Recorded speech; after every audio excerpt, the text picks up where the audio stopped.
Shout out to everybody. We back. It looked like Kash Patel has been confirmed as Trump's new FBI director. This is very, very good news. Very, very good news. I'm sure Mitch McConnell might not like that. It looks like it was a very, very close vote, 51-49. This is interesting. So now that Kash Patel is going to be the head of the FBI, he's been talking about a lot of different things, you know, actually getting the FBI agents out of the office and making them go out and actually police and be police officers, like, you know, FBI officers, but police officers go out there and catch bad guys, not sit in the office with cushy jobs. Like, this is insane. If you look at this, so not only does Trump have a trifecta, right? He's got control of the House, control of the Senate, control of the Congress. Now he's got, what's her name? Tulsi Gabbard. She's been confirmed. Now you got the head of the FDA. You got RFK. He's been confirmed. And then you got Elon Musk. He's over DOGE, Department of Government Efficiency, going through the Treasury Department with a fine-tooth comb, doing a forensic audit. I think that's amazing. And then you got Kash Patel, who's going to be the head of the FBI. You know, so he's going to end up finding out who was behind a lot of these different investigations. You know what I mean? And see that uncover a lot of sinister activity that's been going on. You know, and now that Kash Patel is over there, he can fire people. He can do whatever you want to do. You know what I'm saying? So this is very, very interesting. I think the internet world has been waiting to see what is going on with this confirmation with Kash Patel. Let me see. I don't want to look at Mitch McConnell. I'm kind of tired of him. Let's see this. Been listening here on the Senate floor as senators continue to put their votes into motion right now. I am still joined by my colleague Andrew Kraft, who has been following this and other Senate confirmations that have been happening on the floor. Andrew, you got some news here from within the floor. Yeah, so Mike, I had just said all eyes will be on McConnell. So McConnell just voted yes on the Patel confirmation. Now, there were 2 Republican no's. McConnell voted yes? No way, bro. Like, I gotta hear that Mitch McConnell voted yes. Just voted yes on the Patel confirmation be on McConnell. So McConnell just voted yes on the Patel confirmation. Now, there were 2 Republican no's, Lisa Murkowski of Alaska and Susan Collins of Maine here. And we saw Murkowski and Collins also vote no against the Hegseth confirmation. And that was somewhat to be expected. Collins had told us before the vote took place that she would be voting no. So I was just kind of bringing up, Mike, some of the blowback or supposed blowback that some of these Republican senators. Shout out to my fiance with the $5 donation. He said, "Salute, Piper Boy. Are you tired of winning? Because I'm not. Thug life." Yo, this is crazy, my fiance. I've never seen it. Then you got to think about bipartisanship. Like, you know, we always say, okay, well, this party doesn't allow the opposing party to have any, office positions that are, that people would want, right? But then you got to look at Trump. Like, he doesn't care at this point. RFK, the head of the FDA, that's a Democrat. That's crazy. You know what I mean? So that he don't really care, bro. Like, as long as you are efficient and you good at your job, he's rocking with you. And that's what we need. We don't need a president to just be partisan. That's it. You know what I mean? Like, so I'm rocking with Trump. There's my face when they're up for re-election. Like I said, Collins will be up for re-election in 2026. It remains to be seen if there will be any electoral consequences, whether or not some in the Republican Party might support a primary effort, say, against her. And that was also somewhat of the concern with former Senate Minority and Majority Leader Mitch McConnell, that he was really drawing the ire of some of these Republican senators in his own conference that he led for about 20 years, saying that McConnell was not getting on board, that McConnell had always preached a sense of unity within the conference itself, and yet during some of these confirmation votes, he was bucking the trend. He voted against RFK Jr., he voted against Tulsi Gabbard, and he voted against Pete Hegseth, though In this case, he just voted for Kash Patel. So I think that is just some of the electoral considerations at play, which I think are really interesting. But let's get back to Patel himself. How might he lead the FBI? And like we were reporting, and I don't think this is news to many watching, that Kash Patel is a deep critic of the institution and of the Bureau itself.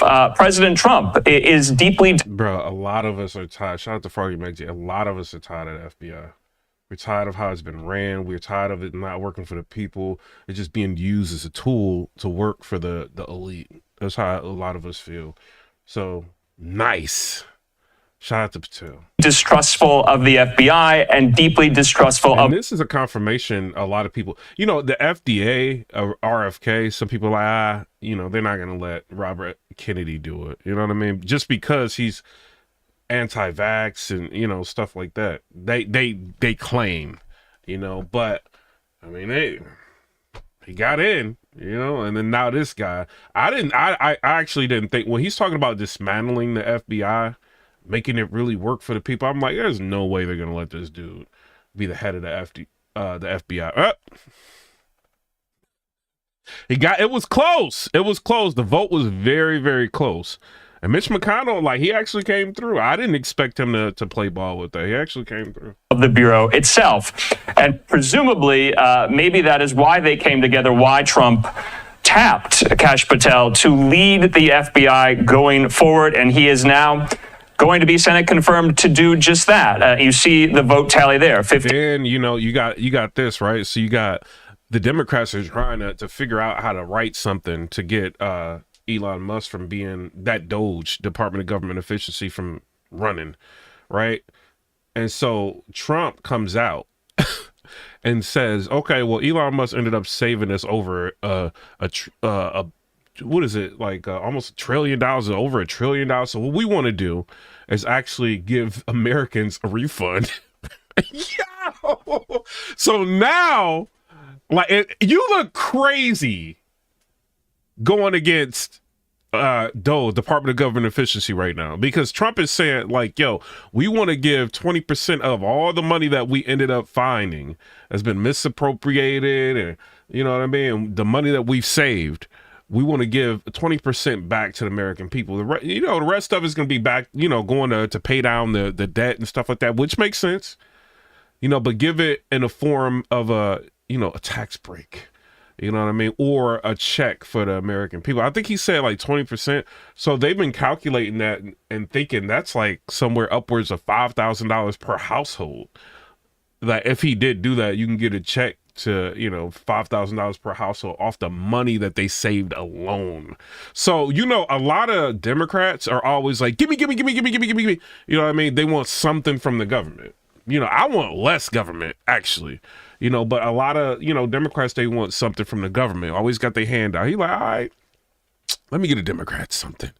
And the working class something. We gonna cut that check. We might cut that check for y'all. $5,000 per household. So now if you one that's always looking for you got your hand out, right? If you like a Democrat, you like, oh, them Democrats ain't never really do nothing like this.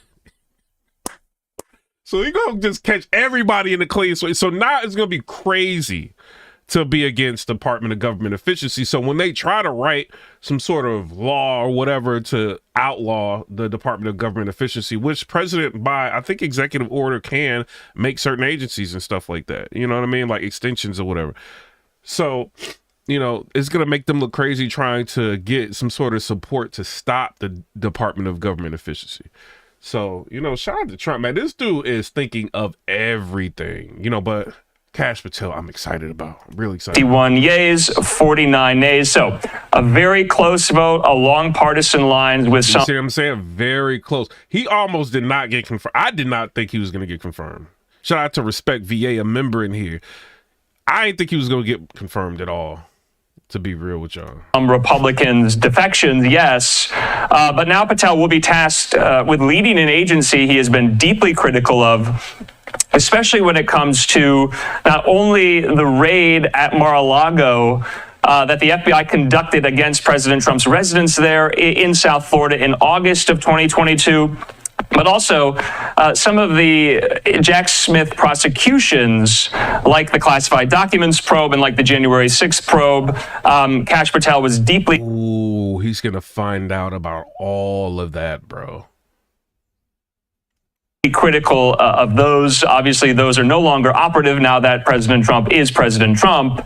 And so there were reports in the early days last month, once Trump was sworn in, of mass resignations, of a deep purge there at the FBI for any... yeah, mass resignations at the FBI side because, you know, they corrupt. Another thing, the IRS, bro. I think like 15,000 IRS agents got laid off.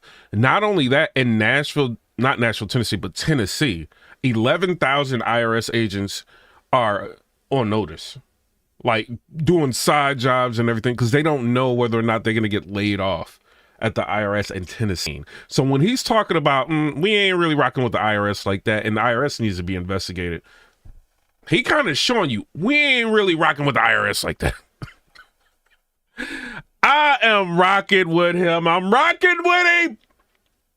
This is lit. I like this. Anyone at the FBI who worked on those two subsequent probes brought by Jack Smith. So we'll have to see how Kash Patel handles that, how he goes about, in his words, reforming the agency within. I don't have to tell viewers, of course, how deeply involved the FBI was as well in the Russian collusion probe that was spearheaded by the special counsel Robert Mueller for more than 2 years. And so that is where all of that bad blood that Trump feels about the FBI, that is where it stems from. And so Kash Patel had a lot of acolytes, a lot of supporters and allies within the presidency. And I don't think Trump can get rid of the IRS. You know, Congress is not going to, once they get their hooks into you Americans and they can cipher money out of you, they're not going to, you know what I mean? Like, because you got to think of a lot of their donors. Like, they would rather appease their donors than appease you or me, you know? And then the donors know, like, if they can't get money from the American people, they're going to turn to them, like the people who got the big bags, and try to start ciphering money from them. So they're going to, you know what I mean? The donors may overextend their support for Congress to make sure some of these things don't happen, you know, so. Inner circle, J.D. Vance as well, also Donald Trump Jr., but also Chuck Grassley, Mike, who has been a key proponent of trying to expose some of this alleged corruption and political taint within the FBI. Of course, Chuck Grassley is the oldest member right now in the Senate. He's 91 years old, and he was, I believe, chairman and ranking member of the Senate Judiciary Committee, which that is where Patel had to come before to have this confirmation hearing. And Grassley has been a key ally and proponent of his. I'm excited about Biden administration in 2021. And today we expect Kash Patel to be confirmed as the next director of the FBI. We are proud to announce that the president will host his first... Can y'all believe she's only 27 years old? That's crazy. Official cabinet meeting here at the White House next Wednesday, February 26th. In just 4 weeks, President Trump has already hosted the leaders of Israel, Japan, Jordan, and India. And next Monday, the president will host France's President Emmanuel Macron. And on Thursday, the UK Prime Minister Keir Starmer will visit the White House as well. As you all know, over the past month, the president has taken questions from the press, all of you, nearly every single day. Sometimes on multiple different occasions in the same day, on any topic any of you wish to talk about. President Trump set the tone on this approach immediately when he took more than 12 times the questions in his first few hours in office, as Joe Biden did in his entire first week. Yesterday, we hosted a local... That's why he was like so adamant on answering questions. This is historic. Media row here at the White House with television and radio stations from across the country that reached up to 60 million viewers and listeners.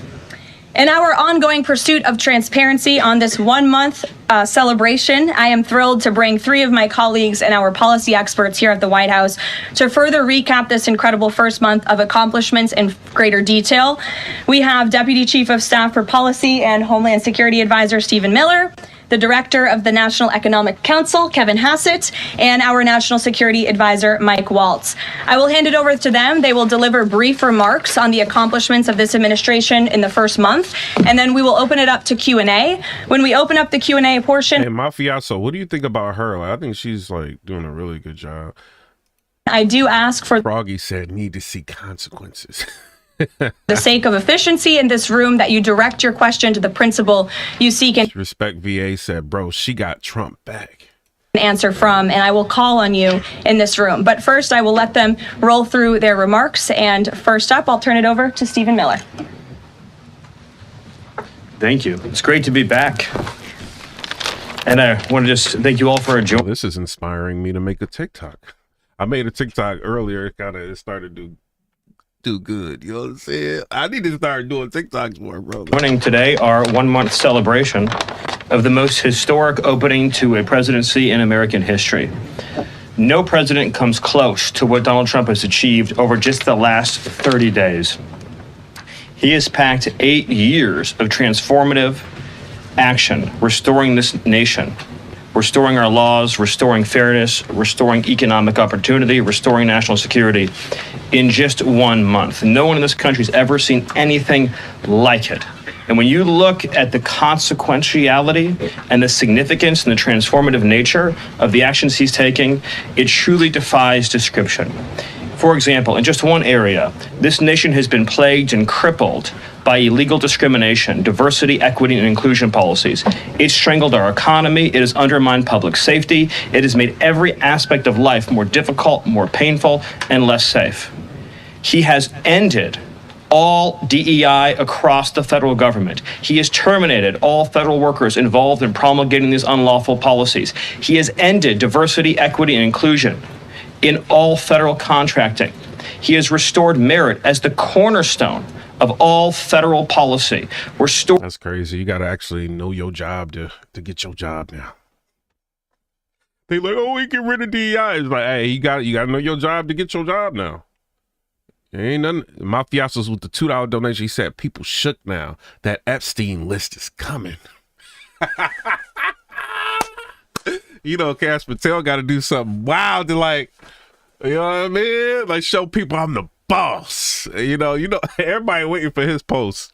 Restored the full, fair, impartial enforcement of our federal civil rights laws for the first time in generations. And he has cracked down on individuals across this government and nonprofits who have engaged in illegal racial discrimination against the American people. This includes making clear to every educational institution in this country that ending diversity, equity, and inclusion, ending unlawful race discrimination is a precondition of receiving federal funds. He has also saved women's sports by ending the participation of men in women's sports. He has ended radical gender ideology across the entire federal government, and he's pressured the private... Get the likes up if y'all can. We're trying to get to 120,000 subscribers. We appreciate it, y'all. If y'all subscribe to the channel and everything. ...sector to also end and combat radical gender... All my ops got like 1 million subscribers. Can I get 120,000? Come on, y'all. Ideology. He's reestablished the scientific and biological truth that there are only two sexes in this country, male and female, that those are biologically based determinations. They are not based and can never be based on gender identity. That includes rooting out of the Department of Defense all DEI policies, all critical race theory, all gender madness. And once again, having a military that is focused solely and exclusively on readiness, preparedness. This dude said, I'm a sellout, bro. How am I, like, look, I respond to trolls too. You know what I'm saying?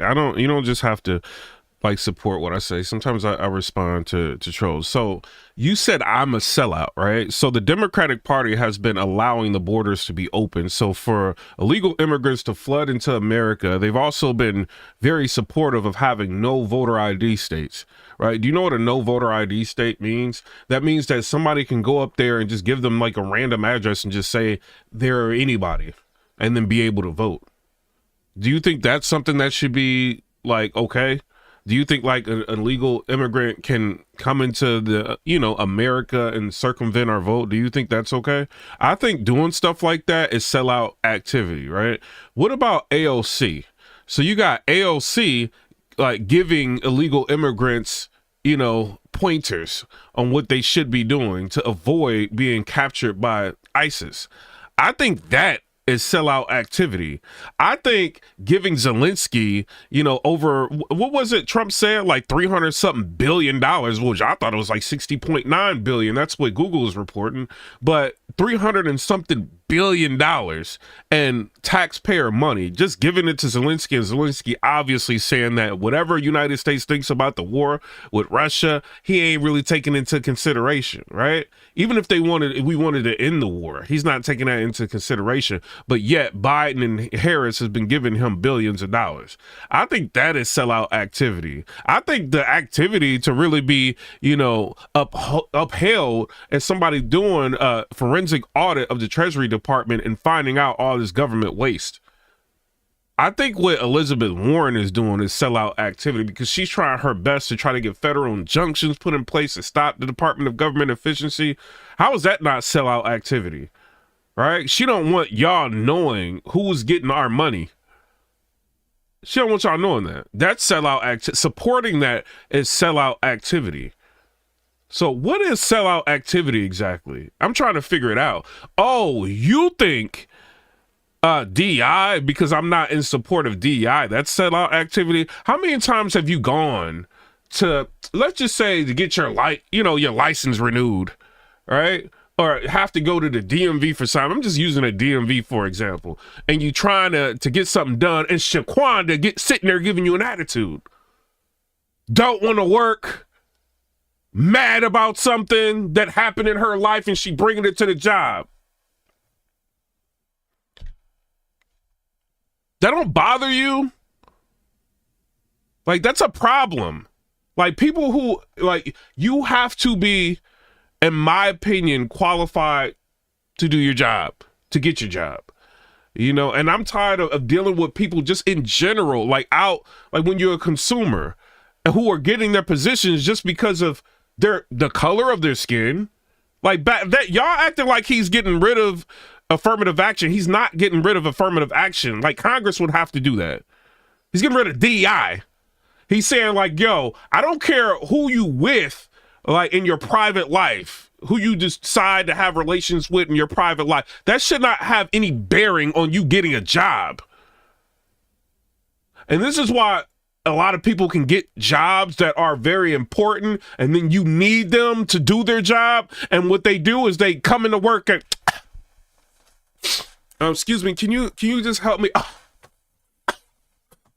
They're on their phone. They mad, you asking them a question. Y'all like that? There's a lot of situations I've dealt with within the past year, and I know that's like probably DEI. And I ain't just talking about us. There's some people you can't really talk about on here, like that I see that I think is DEI, and you get a problem. I just had an issue. I talked about it on here. Like, I had an issue with one of my computers, right? I go to Geek Squad, right? Because I got Geek Squad. I pay for that. What is it? It's like the Best Buy like plus thing. Like, you pay like $100 and something a year, and then it covers your items, your products, and stuff like that. I went in there, and it was I ain't gonna say what type of person it was, but it was DI. I feel like. And I'm asking, when can I have an appointment? Like, what is the closest appointment for me to be able to drop my laptop off? No, excuse me. Like, I just want to attitude. And then I'm asking for the manager, like, yo, like, cause can you tell me like what's going on? Like, I'm just trying to, cause this person don't want to work. They want to be on TikTok. And we supposed to just accept that? No, like that's not cool. You know what I mean? So if they can get rid of some of that, I think it would actually make people think, oh, I could lose my job if I don't know what I'm doing. Bro, I ran into a DEI cop before. I feel like he was DEI. Ain't know what he was doing. I got into an accident. I'm sitting on my motorcycle and I get hit. You know what I'm saying? Like by like a middle-aged, you know what I'm saying, older. Well, he wasn't middle-aged. He was like kind of elderly. I was trying to give him a break. He was elderly. hit me while I'm at a stoplight, pushes me out in the traffic. Do you notice I feel like DI cop wrote the report wrong? Like it was my fault. How is it my fault? I'm sitting at a light and I get hit from behind at a light and pushed out in the traffic. I had to go to the station to have that corrected. Dude just didn't want to do his job. Just probably wrote the report late. Just trying to go off memory. Could have messed me up with insurance and everything. I had to fix all it. It took me like 3 days to get that fixed.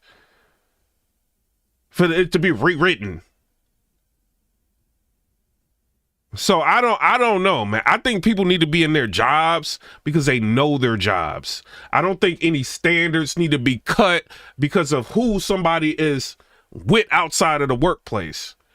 I don't think so.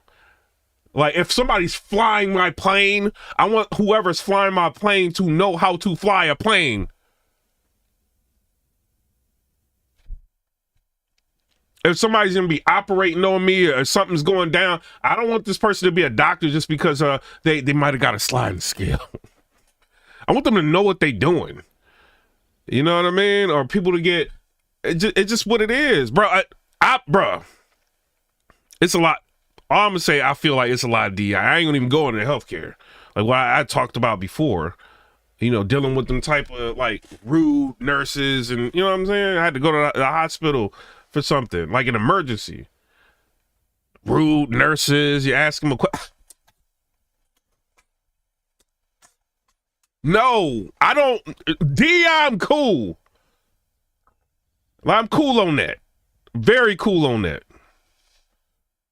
And lethality. As I'm sure Kevin will talk about more. He said we have a lot of trolls, of course.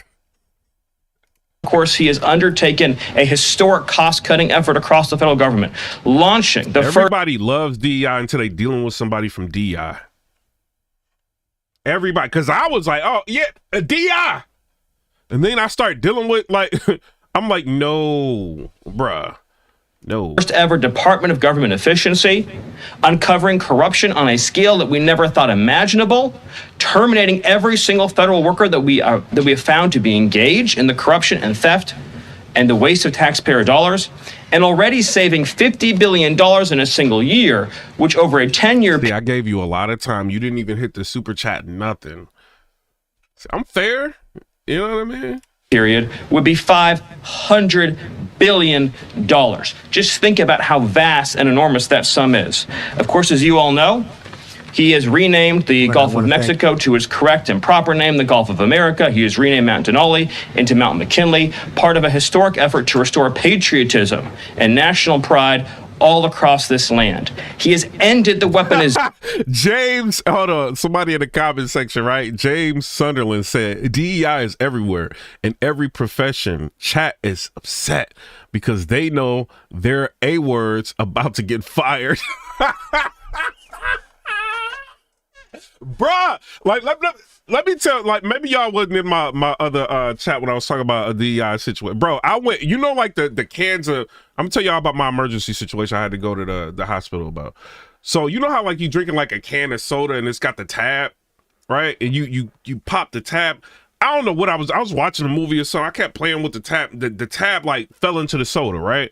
I'm drinking the soda. I'm talking on the phone. I'm drinking the soda. Next thing I know,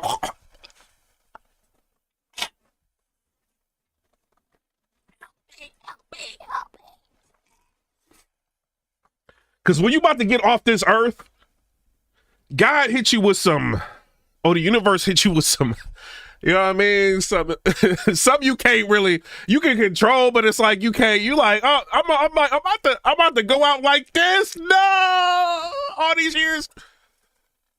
Help me. So I'm like, I run outside. You know what I'm saying? I'm like, I'm trying to throw up to get the tab out. I feel like grinding up against my throat. I'm like, oh, it's over, bro. I get in my Tesla. I'm like, Tesla, drive me to the hospital. Luckily, I had the full self driving. You know what I'm saying? It took me straight to the hospital, whatever. So I go in there, and I'm like freaking out. Oh, what's wrong with you? You know what I mean? I'm like, I know they mad. Because I'm thinking it's over, bruh. And, you know, like, whoever I was on the phone with, I ain't going to say their name, they was, like, laughing. You know what I'm saying? Like, they think I'm joking. You know what I mean? I'm having, like, a regular conversation because I'm like, I be joking. And the next thing you know what I'm saying? So they didn't know I was serious. You know what I mean? So, like, I go to the hospital and, you know, they doing tests and everything. And, you know, they got to do the x-ray to figure out what it is, where it is. And then they couldn't find it. And then they had to do a KUB to try to find out where it is. Do you know this DI lady? She ends up going to the nurse's station. I could hear everything. And they like, yo, why is he here? What happened to him? Because, you know, I had walked in and I was kind of frantic. And she's like, girl, do you know he done swallowed a tab off of a can? Like, what was he thinking? She ain't even trying to be quiet. This lady didn't embarrass me at the nurse's station. Like, and she wasn't even trying to be quiet. Then she gonna come back into the room like everything is fine. Like, she ain't just sneak this me at the nurse's station. I'm like, nah, bro. This DI is no. I'm cool on this. I'm cool on this. I'm sitting there, you know what I'm saying, in need of emergency attention, and I'm being clowned by a DEI lady.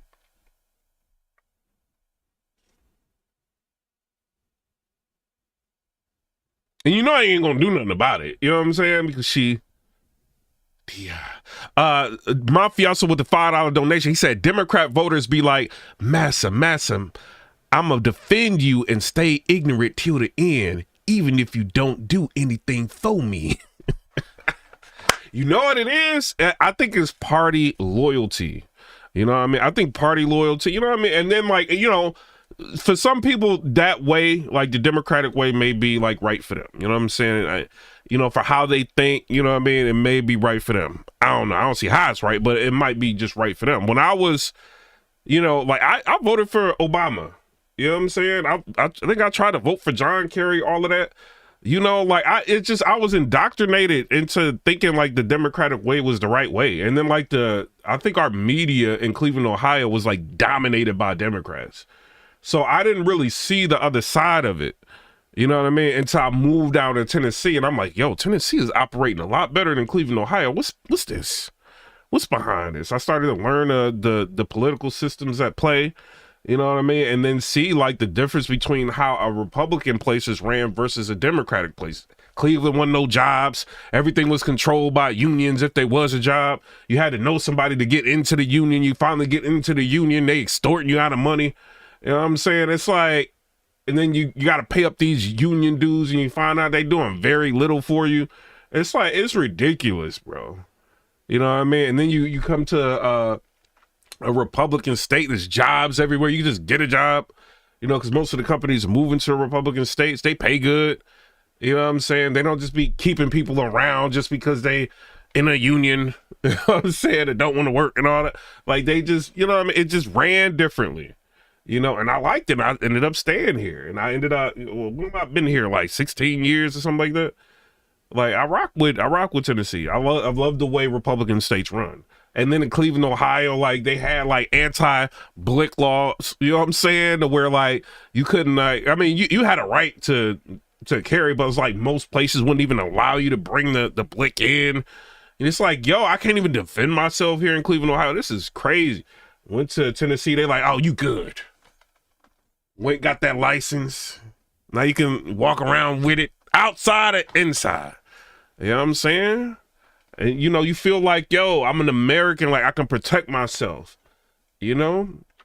It's good. And then I had to, you know, I had an unfortunate situation. I went through a child custody court and Tennessee didn't handle it like a Democratic, like, place would have, right? Because most people I know that in a relationship, they break up, they have a kid, the woman automatically gets custody. Tennessee ain't like that. They like, nah, who's the best fit for the child?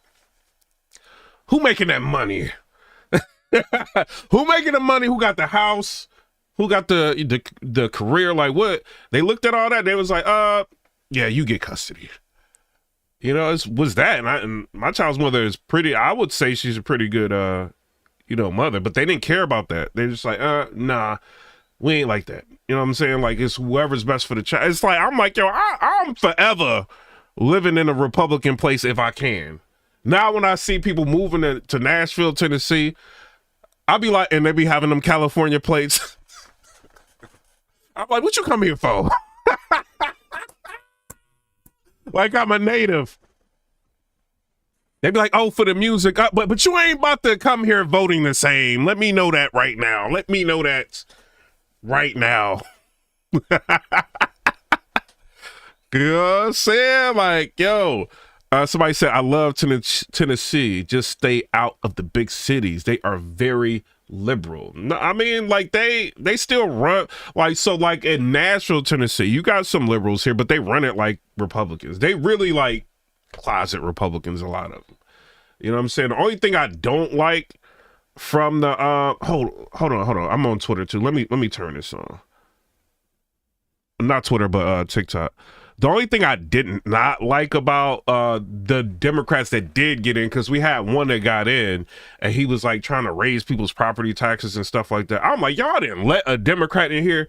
You know what I'm saying? And then I think he couldn't get the property taxes raised, but then he got like reappraisals, like property tax increase.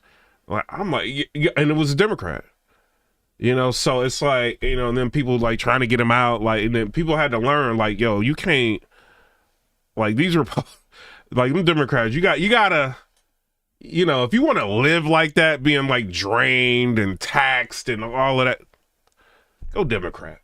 You know what I'm saying? Then you might get some taxes on your grocery bags. You might get more taxes on emissions. You might get more, you know what I'm saying? Like, if you, like, go to them Democratic places if you like that.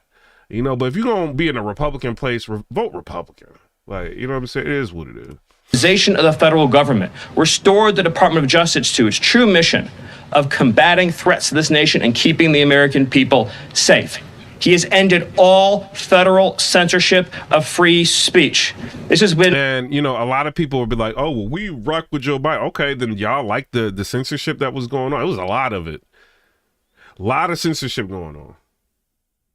And Trump's like, nah, we're not about to do that in my presidency. Anybody I find out is doing a lot of censorship on our American citizens, they're going to have to deal with me when I get into office. Now you can kind of say whatever you want to say, as long as it's within reason. Before, like, you couldn't even, like, bro, my whole channel was like battle rap, like, you know what I'm saying, and entertainment, you know, and I still talk about that stuff, but it's like, because you couldn't talk about stuff like this. Now it's just like, they let people talk, you know what I mean? Like, say what you want. Like, you may have a different political opinion than other people. You can say what it is. Like, and it's cool. Before he got elected, like, people was on edge. Even you had Mark Zuckerberg come forward on the Joe Rogan podcast and talk about all the censorship that was going on behind the scenes. And him being, like, pretty much threatened, you know what I mean, to take things down that didn't even need to be taken down. He said that's why he was so overzealous with censorship, because he had the government like over his, you know what I'm saying, like monitoring everything. So now it's a little bit more lenient and lax. So it's like, why do y'all love censorship? Just because you want to be like stuck with a party? Like, that don't make no sense to me, bro. One of the greatest. Then y'all, it'd be the same people that was just crying about TikTok. Bro, I've seen so many creators who are like liberal creators. They were on TikTok against Trump, right? So TikTok came down, bro. I seen all these people on Twitter, yo, Trump, you got to save TikTok. And I know why now, because like I'll be making videos on TikTok, and when they go viral, TikTok pays. I didn't know TikTok pay like that. Thug Life, shout out to TikTok. You know what I'm saying? I didn't know they pay like that. I'm like, oh, they ain't really paying that much. They ain't paying as much as this platform or that platform. No, they pay. If you go viral, they pay. They pay pretty good. You know what I'm saying? I was talking to another creator from YouTube, and I'm like, yo, TikTok, they pay out. So now I understand. But, you know, people are like on Twitter and on the YouTubes trying to say, oh, Trump needs to do something about this TikTok ban. Y'all know the liberals are the ones that was responsible for it. Did they try to twist it after Trump then allowed TikTok to rock, right? Or he like let the service providers know that they're not going to face like prosecution for providing service to TikTok until they can figure out a resolution. Remember, he did the executive order and everything. So he allowed that. They was cool with Trump for a minute. Then they started going back to like being anti-Trump. So it's like, what are y'all doing? Like, y'all supporting a party that just got rid of a platform. Makes no sense to me. They're like, oh, well, Trump is the person that really started the TikTok ban. Bro, Trump like inquired about TikTok. He wanted to know where our information was going. When he found out the servers were in, I think, Texas or somewhere, when he found that out, he let the TikTok thing go and let TikTok rot. It was the Democratic Party that tried to get rid of TikTok. You can't spin that and say that that was Trump trying to get TikTok gone. You can't spin that. You see what I'm saying? So they don't know what to do. But you want TikTok and you want freedom of speech. You want all these platforms to exist, but you don't like Trump. You like the Biden-Harris administration. We've reacted to mad videos of Kamala Harris saying that social media needs government oversight, and Hillary Clinton saying it, and John Kerry doing like a seminar type speech. You know what I mean? And saying that social media is a problem. We reacted to all of those videos. And then Kamala Harris has the nerve to go to some kind of play or something recently and say freedom of speech is the cornerstone of America. And she was just trying to help aid Biden in getting rid of platforms that were trying to allow you to have a voice. And because she sits up there and smiles, you believe everything that she says. Interesting. It's very interesting to me. Crises that has plagued this nation. Years and years and years, the federal government violating the First Amendment to take away Americans' right of free speech. How many times you got to say that? Even like J.D. Vance has gone to the United, you know what I'm saying, Nations and talked to them and scolded them and reprimanded them. Was just like, yo, we cannot be what people look at as, you know what I'm saying, like the great entity to model after if you guys are not gonna allow your citizens to have freedom of speech on platforms. You guys arresting people, you know what I'm saying, and doing things like that because of people's opinions is out of line and unacceptable. He told them that to their face. You think Biden or Harris would have went out there and said something like that? You think they really want freedom? You know why? I feel like, I'm not saying that this is why, you know what I'm saying? I want to say that. Why I feel like they don't like freedom of speech or they want social media monitored, because social media is helping expose a lot of what's going on. If they had more censorship on social media sites, like when the Department of Government Efficiency, like, first of all, that never would have happened. Like Elon Musk and like Vivek, none of that would ever happen under the Democratic regime. They wanted to continue things as norm, you know, government policies as usual, right? But let's just say they would have had their way with all of these social media companies and it all would have stood, and Trump got in, but nothing changed with social media, right? If you were to talk about the Department of Government Efficiency, it would be a problem for you. And you will know real quick, and creators already know what I'm talking about. You know what to talk about and what not to talk about. You know. But people on Twitter just say what they want about it. Even like Instagram, one of the most censored platforms. Even Facebook now, you can just say whatever you want. I don't rock with Facebook, but you can say whatever you want. So it's like now you can see all of this overspending, how much the government is. Before you couldn't talk like that at all. How can we talk like this again? Trump.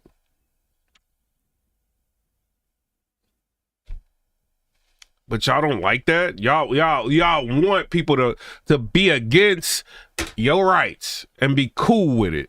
Like that don't make no sense to me, bro.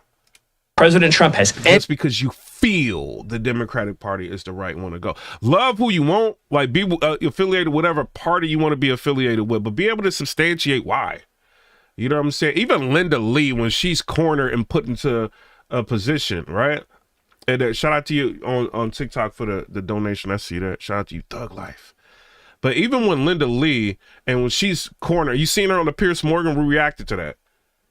She became a turncoat. Like she turned from a Democrat. She was a Kamala Harris donor, getting all of her rich friends to continue to donate to the Kamala Harris election race. And she just switched to Republican Party because she's like, yo, to be real, like the Democrats didn't align with my ideology. And they scolded her like, yo, then why did you like assist her with like campaign donations and stuff like that. Like, why would you do that? And she ain't really had nothing to say. They went in on her, you know, and I think a lot of that was well deserved, and she wasn't able to really combat like her actions. But she did it because she said, I was in love with Obama. You know, his speeches and everything. So she just decided to ride with the Democratic Party until recently. So people wanted to question like her motives. So why? Or is she just doing this because she's trying to get interviews, or because she's getting more traction now that she's changed her stance and position? But people are switching. Tulsi Gabbard switched. She like, nah, I can't rock with them. They doing a little bit too much over there. They're a little bit too far left. Even like when you listen to commentators like Stephen A. Smith. Stephen A. Smith, if you really listen to what he's saying, he's like, he's not coming out as a Republican, but he's like being red pilled. You can tell he's like more conservative in his thinking. He's talking about, oh, I regret voting for Kamala Harris. You know, he don't want to lose that viewership. He knows that viewers are stepping away from MSNBC and all these different liberal news companies. He's seen the ratings. Remember earlier in the year, they were talking about MSNBC may have to sell because they're losing viewership. And then Elon Musk was like trolling and saying that he might buy it and all of that. Remember that was going on? So you don't think all these people, even Charlamagne the God, saying that Kamala Harris is out of touch. And he sat down with iHeartRadio and did an interview with Kamala Harris and held her hand through the whole interview and was a staunch, you know what I mean, like crazy supporter of Kamala Harris. He's coming out against the Democratic Party saying that they out of touch with American people. He can't even argue for it no more. Like the base, like they have lost their way. Even like Bill Maher, he's like super liberal. Can't stand Trump, all of that. He's been scolding the liberal party. Like, yo, what is y'all doing? Like all this fake news going out, all of this, like just be sensible. And he's been scolding the left for quite some time. Ever since October, I've been looking, he's been scolding. I mean, I know he's done it before in the past, but he's really been heavy on scolding them. This don't look good for the Democratic Party, because a lot of the people that you guys have in positions now are kind of looking like, even Anderson Cooper, when he did the town hall with Kamala Harris, at the end, he asked her, like, why didn't y'all do anything about the border like years before this, before it got like this? And then he asked her, he was like, yo, are you going to do something about the border? He kept pressing her on that. And then she changed the subject. Liberals are getting tired of liberalism, in my opinion. Mafioso with the $2 donation said the left believe men can be women. Debate over. You know, people can be whoever they want to be. You know what I'm saying? I feel like, hey, your life, whatever you do with your life is your life. But Trump is like, yo, this is what it is. You know what I mean? If it's two genders, male and female. This is what he's saying. You know what I mean? But, you know, that's what y'all want to do. Y'all do that. But y'all can't like move America and make everybody bend to y'all because y'all want to like create something. You know what I mean? Like just what it is. You know what I mean? Some people think it's common sense. Some people think it's going too far, you know, but I think he's just setting a standard. This is what it is. We ain't about to play these games, you know? So I don't know, man. Makes you think. This seems more in line. And when people really look at like Biden and Harris, and you look at Trump, it's a major, it's a stark difference, right? If there's a rumor going on, it may take Biden's administration, because he ain't gonna say nothing, because he's confused, you know, in my opinion, right? It would take like his press secretary to come out and say something. And remember, she got like a lot of backlash because she couldn't defend anything that was going on. He let her like, you know, fall on the sword. You know what I mean? And Trump will come out. Our White House press secretary say exactly what Trump said, and he'll come out and reiterate it. Quick. You might hear from him within the next couple days. It ain't no 3 weeks with him. This is the most active president I have ever seen in my life. I've never seen no president this active, in my opinion. Tell me of another president that sat there and completed 95% of his promises and 46 minutes of signing executive orders in the first few days of office. Tell me what president has ever done that. Please tell me.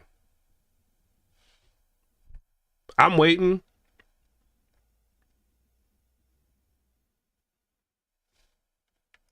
Ended that, and he has demanded that all federal workers, all law enforcement cease any effort to intimidate the rights of Americans or to police their speech.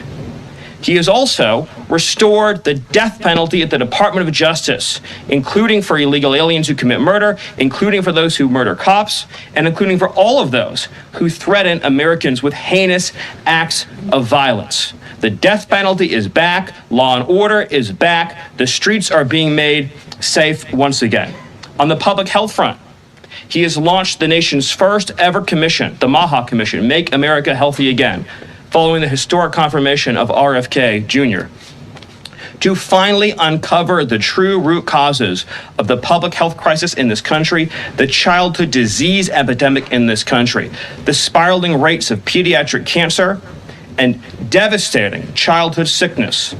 He has finally created a situation where the federal health agencies in this country will be focused on preventing disease, on keeping children from getting sick in the first place, not sending them to a lifetime in and out of hospitals, suffering needlessly, when we can find ways to prevent this epidemic of illness. Then, of course, on Homeland Security.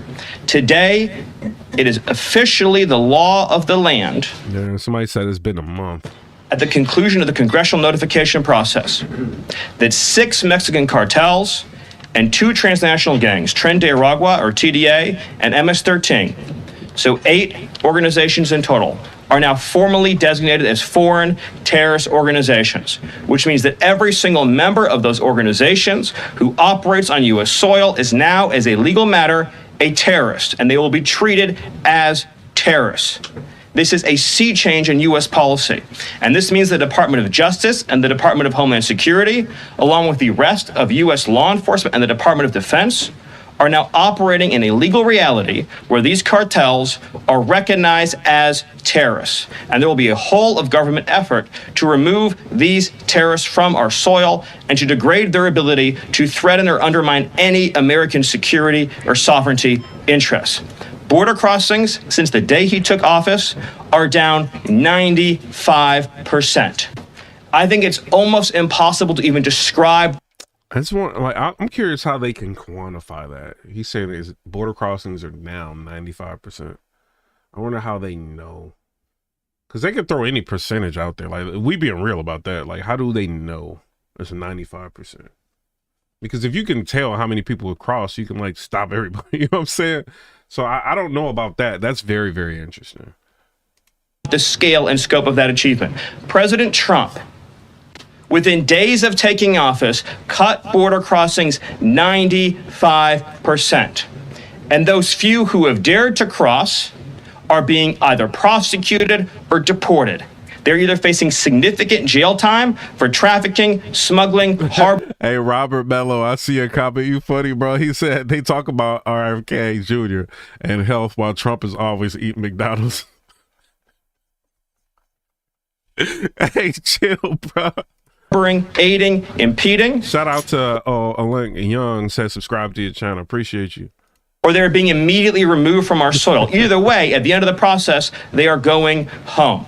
He's re-implemented Remain in Mexico, and he has obtained historic cooperation from foreign countries all around the world in accepting their deportees back. And he has used the United States military to fully seal the southern border with a historic deployment of both active duty. Hey, if he wants to eat McDonald's, whatever, but you know, other people, like he's gonna have Robert Kennedy figure out like what's making people sick. You know what I'm saying? Like, you know, we might, like me or you or somebody, we might go out and eat fast food, or you might order a pizza or something, you know, while you out, you know, but you might be thinking, oh no, my kids need like a real like home cooked meal. You know what I mean? So you might eat something while you're out before you go home, you know what I mean? Cook something or whatever, you know what I mean? It just, you know, you don't, sometimes you make mistakes, you know what I mean? But you know, you want the betterment of your family. That's what it is. And National Guard troops resumed the building of infrastructure. He has opened up Guantanamo Bay, and he's using military aircraft to carry out deportations all across this country. And ICE is joining with ATF, DEA, and FBI to... It's weird how government works, though, to be real, right? Because it's like, one party takes away and the other one gives, and they kind of like play this game, right? In my opinion, I'm not saying this is real, but you just had a situation where Trump, I feel like the America was like functioning pretty good, and then you had Biden come and take away so much to where it's like, yo, interest rates crazy, now it's hard to get a home, food prices is crazy, all of it. You know what I'm saying?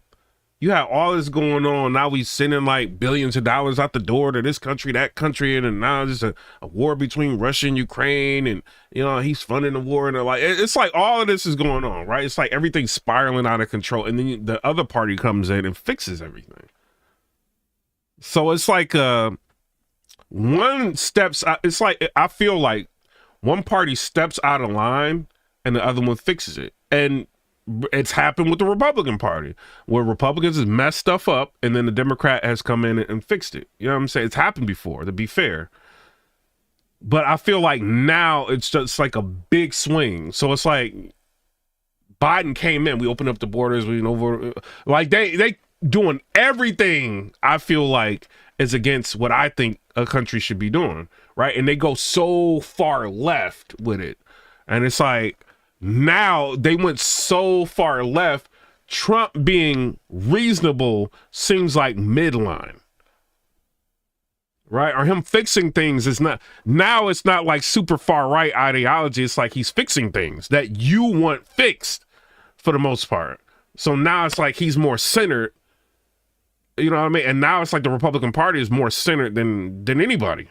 That's kind of how it feels, because it's like they play this game left and right a lot of times, and now I just feel like Biden just went so far left, and now Trump is like grabbing the hearts of the American people. I feel like carry out the largest deportation operation in American history. The criminals are going home. The border is sealed shut. America is safe, sovereign, proud, and free. We are a nation that everyone in the world understands all across this planet. You do not come here illegally. You will not get in. You will go to jail. You will go home. You will not succeed. This is the biggest and most successful change in any area of law enforcement that this nation has ever seen, and he did it in under 1 month. Thank you. Sushi will say, you see him when Newsom Trump was standing like Michael Jackson. What are you talking about, bro?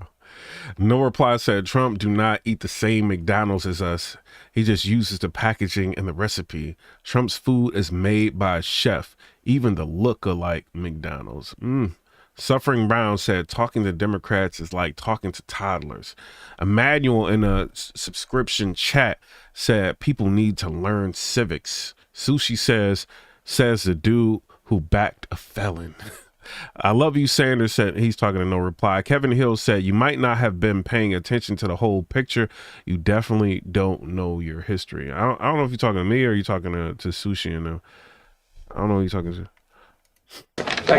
Yes. Oh, he's talking to somebody else. Suffering said, even if you saw the recipe, you would just make up some S word in your head to not believe them.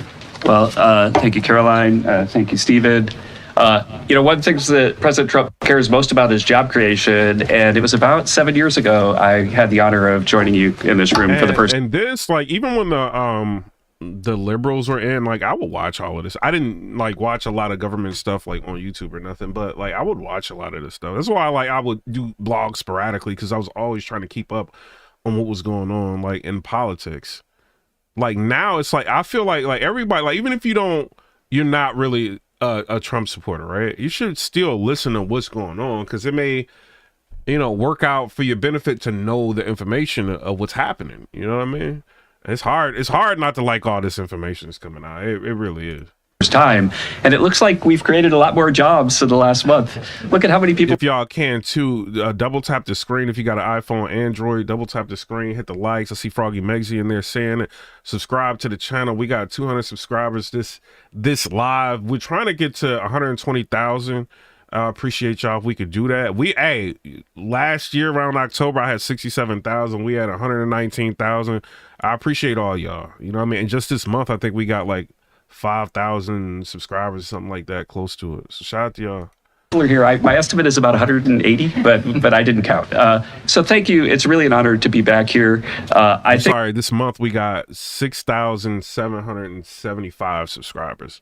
So shout out to y'all that's been subscribing. I just want to go over a few things and then hand it off to Mike. The first thing is that the president has told us to prioritize fighting inflation. And he had to do that because, as you know, President Biden let inflation get completely out of control. And he did it with policies that made no sense. They made no sense. A lot of times people say to us, our friends, the journalists, why are you doing that? But I like to think, why did they do that? Why did they spend so much money? And then why did the Fed print so much money so that we have it as high as we've ever seen since Jimmy Carter? So why did they do that? So we're addressing inflation. We didn't have to address it in the first term because it was always in the ones, almost always. But we're going to get it back there. And how are we doing it? Well, we're doing it with a plan that President Trump and I and others have talked about in the Oval that involves like every level of fighting inflation. The old-fashioned way, too. Cut back of spending. First, the macroeconomic level. We're cutting spending. We're cutting spending in negotiations with people on the Hill. We're cutting spending with the advice of our IT consultant, Elon Musk. And then we're also looking into supply-side things, like restoring Trump's tax cuts, maybe even expensing new factories so that there is an explosion of supply. If you have an explosion of supply and a reduction in government demand, then inflation goes way down. And then one of the things that you will want to say is, well, when are you going to see it? Well, the first thing that you'll see when the markets believe that we're going to get inflation. I do want to say shout out to YouTube, too. Like, y'all been working with me on some stuff. You know what I'm saying? Y'all easy to, reach out to. If I have any questions, y'all just like, you know what I mean? No restrictions. So I do want to say YouTube don't get shouted out enough. Shout out to them. They don't need me to shout them out. They're YouTube. You know what I mean? But shout out to YouTube. They've been very, very good. You know what I mean? Control is that the 10-year Treasury rate goes down because that's how right now we got 60,000 views on this. So shout out to you. How they think about future expected inflation. And so we're still going to see some memory of Biden's inflation. It's not going to go away in a month. But the 10-year Treasury before the last consumer price index had dropped about 40 basis points. 40 basis points because markets were optimistic about our ability to fight inflation. 40 basis points is kind of not a fun thing to say. Economists talk that way. I apologize. But the way to think about it is for a typical mortgage, if that affects the mortgage rate, then it's going to save a typical family buying a house about $1,000 a year. And that's just in our first month. Okay. The second thing we've done is we've had a lot of trade talks. In fact, I was just meeting a minister from Mexico with Howard Lutnick. Exactly. Dustin Lapson is in the subscription chat on YouTube. Says they will be talking about Trump for hundreds of years. I think so. Bro, you got to think like a president that had before he became president, he had the Department of Justice weaponized against him, and still beating the odds and becoming a president. I think it's going to be insanely popular 30, 40 years from now. People are going to be like, yo, who lit? When you become elderly, you know what I mean? And people are asking, they're going to be asking your grandkids, they're going to be asking you about Trump. I feel like they're going to be like, yo, how was it when he was president? And you will be able to say, oh, I lived through that. That was an amazing time. Yo, he had the Avengers coming there. We going to be old. He had the Avengers coming there. Elon Musk, Patel, and they straightened out the government. We gonna be able to say we lived through all of this thug life. We gonna be like we was on YouTube live saying thug life.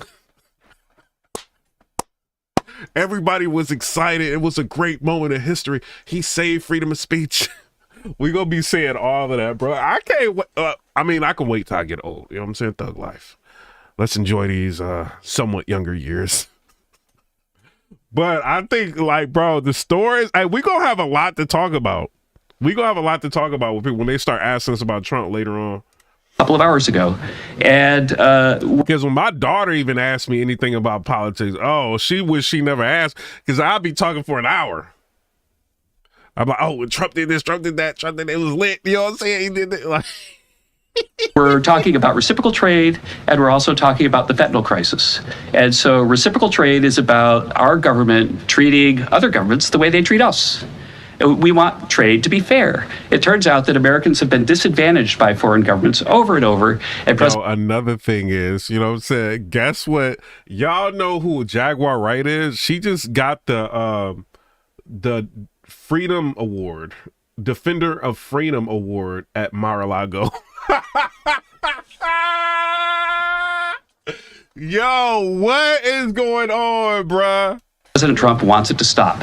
And the fact that struck me as most noticeable when I started to look at what President Trump was asking us to do is that last year we have data, U.S. companies paid $370 billion in taxes to foreign governments. $370 billion.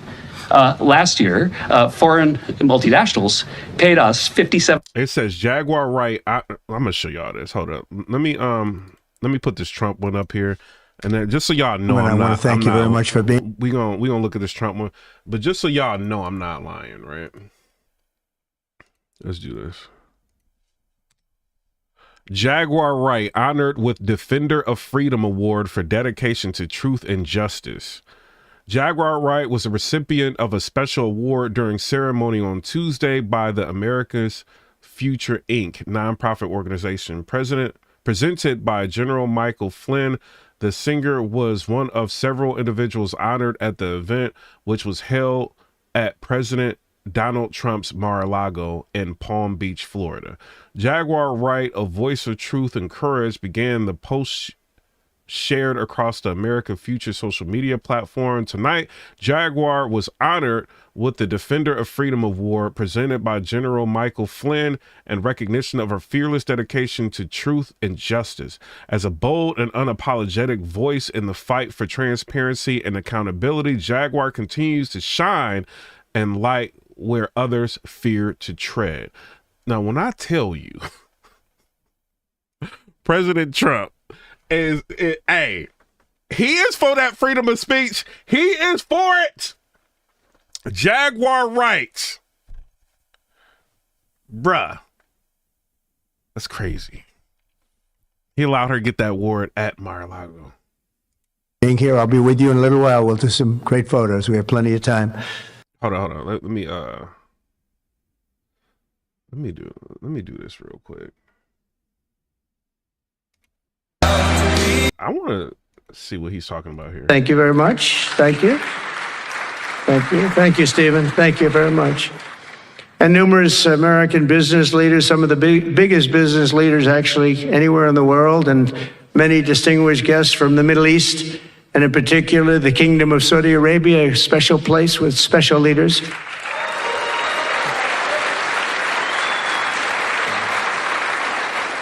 And including FII Institute Chairman and Governor of the Public Investment Fund, which is a seriously big fund. Yasser, I see you there. Stand up, Yasser. Everyone knows Yasser. Thank you. Great guy, great person. And Finance Minister Mohammed, thank you very much. Thank you, thank you very much. Good to see you again.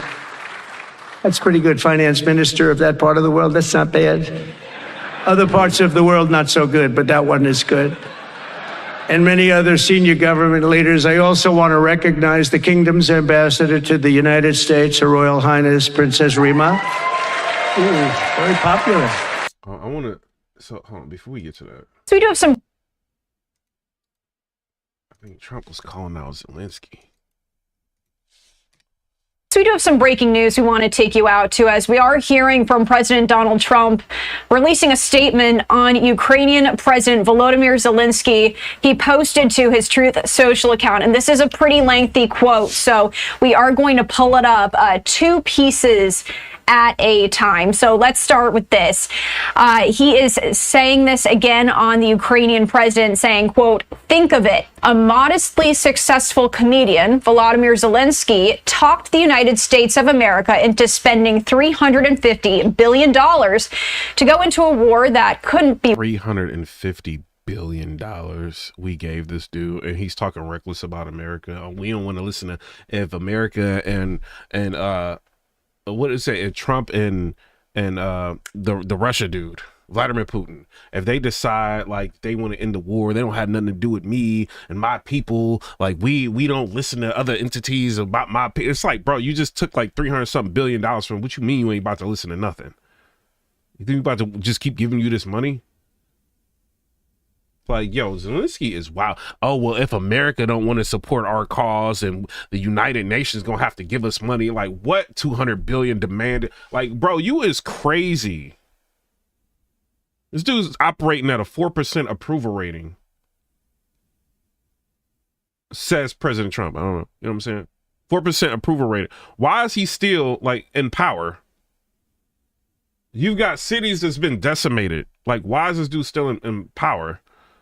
And he don't want to like end this war. And Vladimir Putin wants to talk to Trump about, you know, a way to like end the war. This is crazy, bro. He won that never had. Like he got the money for it. Like, bro, you broke.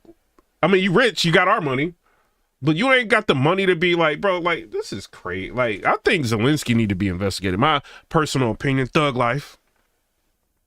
I think they need to look into that dude. To start, but a war that he, without the U. And before we get to this too, I think that they may need to do an election. In my opinion. See what the people want. Are they for this? And, you know, he ain't going to want to do no election because he know, like, his approval rating ain't good. U.S. and Trump will never be able to settle. The United States has spent $200 billion more than Europe, and Europe's money is guaranteed, while the United States will get nothing back. Why didn't sleepy Joe Biden demand equalization, and that this war is far more important to Europe than it is to us? We have a big... Actually, I mean, Trump said it was 4%. I think his approval rating is like... I did look it up. Was it yesterday? I think his approval rating is 50%. I'm riding with you, Trump, saying it's 4%, but I think it was actually like 50% his approval rating. I ain't going all the way this year, Zelensky. But, we ain't really rocking with you over here. Big, beautiful ocean. Shout out to Jamie Leah 87. Welcome to the squad. Thug life. Renewed her membership. Shout out to her. Shout out. As separation. On top of this, Zelensky. Y'all see I'm fair. I say, hey, I could have just rolled with the 4%. I think it's like 50. Zelensky admits that half of the money we sent him is, quote, missing. He refuses to have elections, is very low in Ukrainian polls, and the only thing he was good at was playing Biden like a fiddle. I am going to pull up that next part of the quote right now. It says its approval rating is 50%. They saying 54 in the comments. It says 50% where I'm looking at. A dictator without elections, Zelensky better move fast or he is not it going. It says 57% of respondents, but it says 50% approval among Ukrainians. Zelensky's level of support is diminished from the extraordinary heights. This is what it says. It says London President Donald Trump on Tuesday joined Russia President Vladimir Putin in claiming Ukraine's President Zelensky lacks legitimacy, the American leader alleging without providing evidence that Zelensky currently has a 4% approval rating among his compatriots. In reality, a respected poll in Ukraine shows that Zelensky has over 50% approval among Ukrainians. So let me show y'all that. But this is ABC. I mean, you know, they gonna be against anything Trump got to say. But like what I don't really, hold on, let me show y'all this.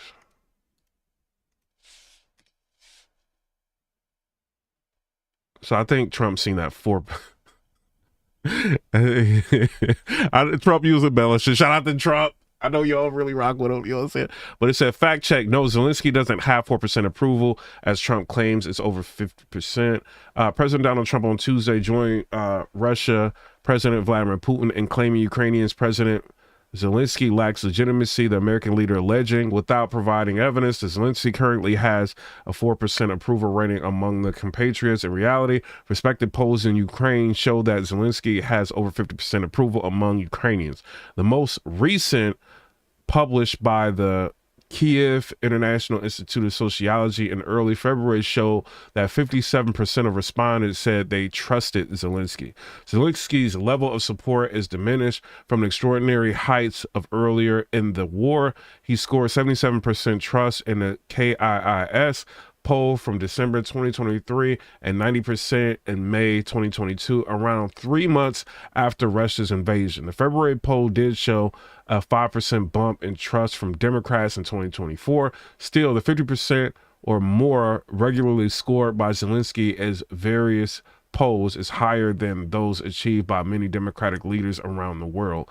Aides in Kiev were quick to point out on Wednesday that Zelensky's recent score of 57% and the KIIS poll was higher than Trump's backing in recent U.S. surveys. For example, 46.6% with 538, 47% with YouGov, The Economist, and 48% with Gallup.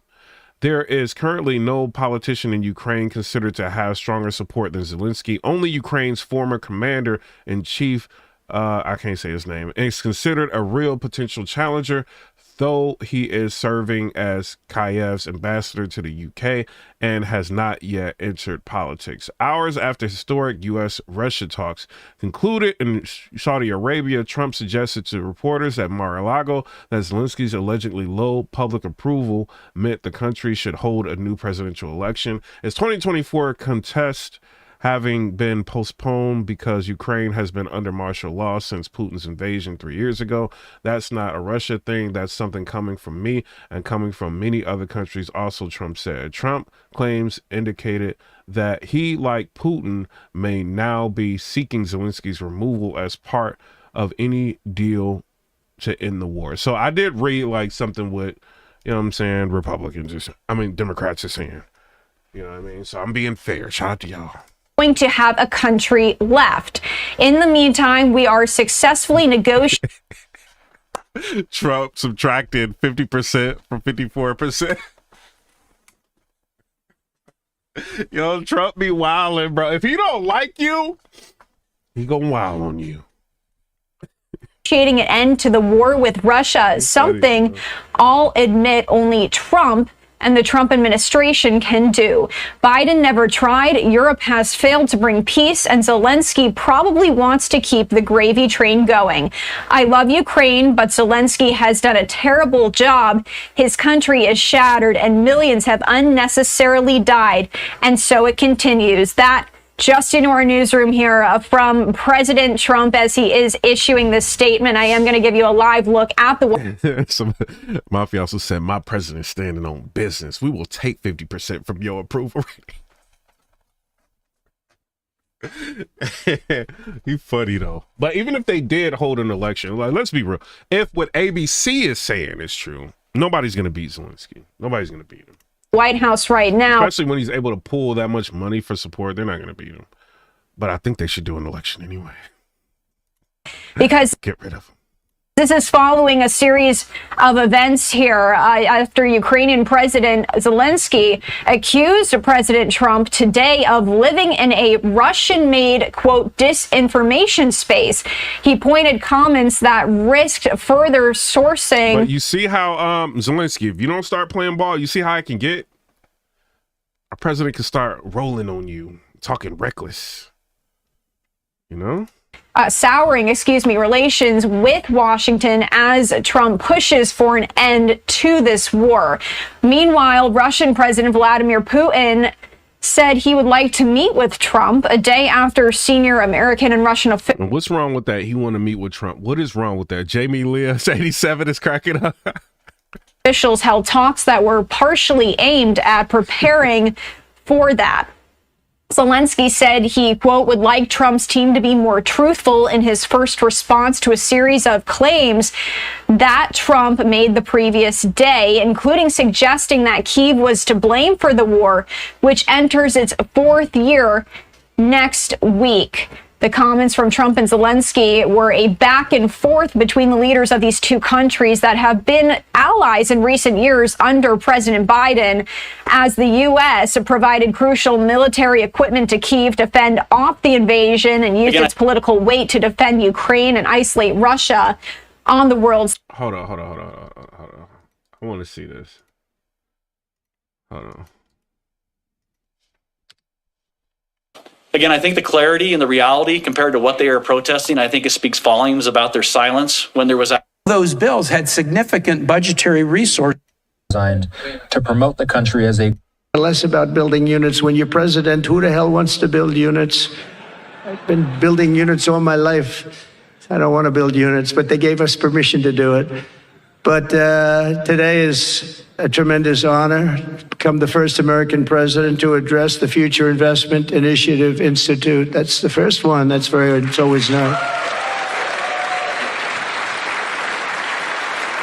And I want to thank Mayor of Miami, Francis Suarez, for being here. Policy. They came from all over the world. They came from prisons and jails. They came from mental institutions and insane asylums. These people say, no, it doesn't work that way. These are people that have a natural ability as brilliant computer people. It was very interesting what he told me. I watched actually Sean I think like 30 minutes of it. Hannity, just before we did the interview last night, he said, boy, if you would have lost it, you would have had a tough life. You would have had a very tough life. So there was a certain amount of courage involved in this decision to run. And it's a great honor to win by this much, to win all 7 swing states, the popular. And a bullet only stops when it hits somebody. And the level of people being killed in that battle, soldiers, young soldiers, in some cases old soldiers, are saying, this is good, this is a good deal, and they are saying, keep congestion. All right, there we go.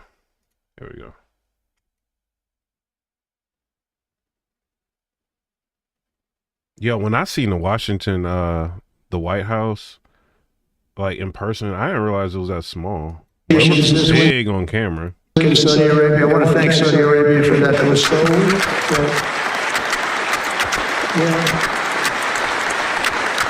And I want to thank, in particular, we have so many of the people, Yasser, Mohammed, all of the people, but in particular, we have to thank Prince Mohammed bin Salman for hosting these historic talks. Somebody said, oh no, his balls are good. Give me a break. Every city is being demolished. They look like a demolition site, every single one of them. And the only thing he was really good at was playing Joe Biden like a fiddle. He played him like a fiddle. Yo! The only thing he was good at is playing Joe Biden like a fiddle. What? That's an expression we use, yes, to say that he's pretty easy. A dictator without elections. Zelenskyy better move fast or he's not going to have a country left. Gotta move fast because that war's going in the wrong direction. In the meantime, we're successfully negotiating an end to the war with Russia. Something I'll admit that only Trump is going to be able to do in the Trump administration. We're going to be able to do it. I think Putin even admitted it. Yeah, it's a bad echo. Biden never tried. Europe has failed to bring peace, and Zelenskyy probably wants to keep the gravy train going. I don't know what's the problem, but he hasn't been able. He's very upset that he wasn't invited. He could have come if he wanted to, but that he wasn't invited to Saudi Arabia. But he's been working for 3 years. There's never been even meetings or phone calls to stop this war. It's a horrible thing. I figure Russia's lost 900,000 soldiers. I think that Ukraine's lost probably 700,000. And it's a terrible thing. You'll see. I think they're manipulating the audio to get the audio to pass. It sounds like they've got a filter over the audio. Bodies and body parts all over the field, all over. We see them very accurately through satellites.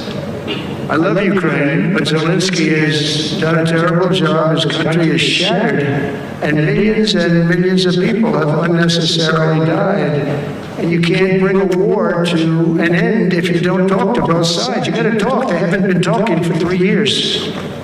So we hope to see a ceasefire soon and to reestablish stability in Europe and the Middle East.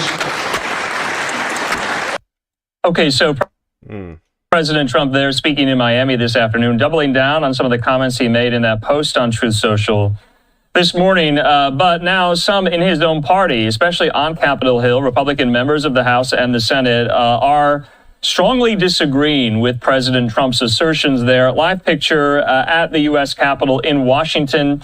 And now some of those very senators who disagree with the president are back channeling with Zelensky himself. Zelensky posting this today, saying, I spoke with U.S. Senator Lindsey Graham, saying we greatly appreciate the bicameral and bipartisan support of the U.S. Congress to the Ukrainian people in our fight against the Russian aggression.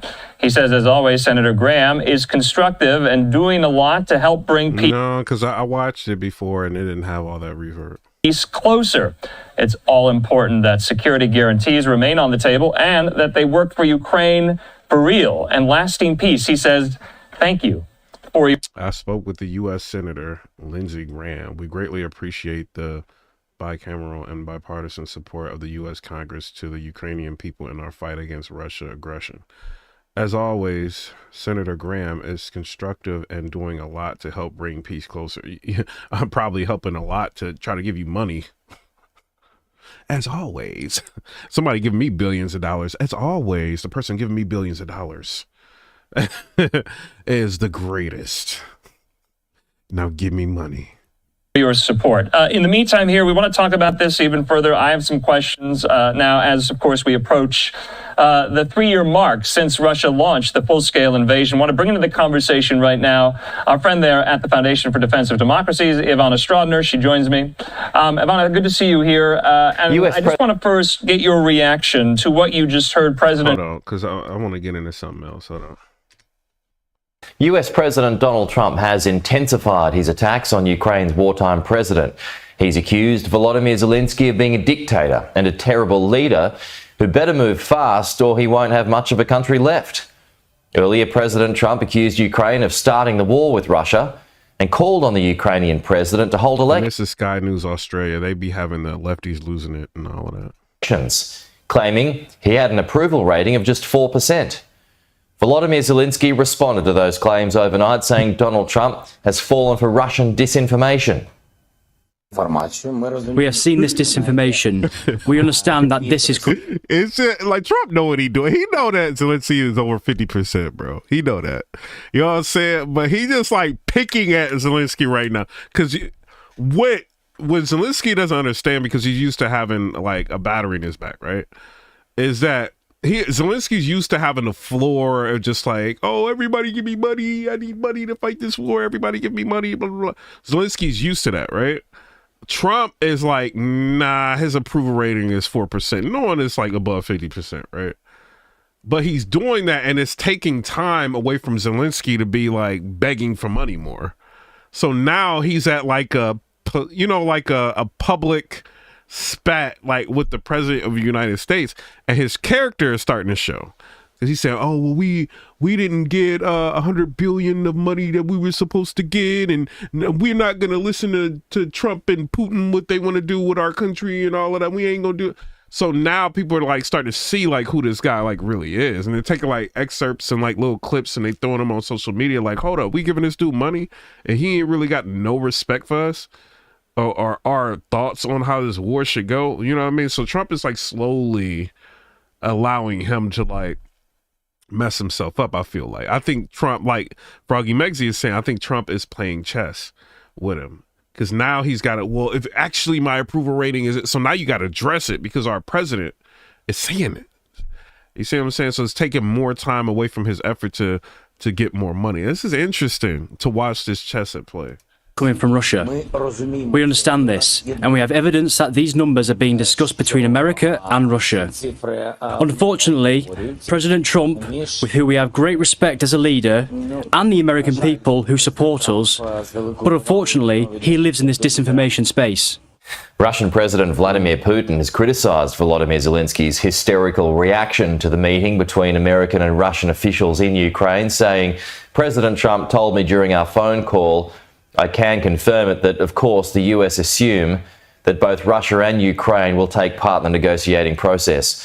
Nobody's excluding Ukraine from this process, so... Meanwhile, while Zelensky is dragging his feet, like thousands of people are losing their lives.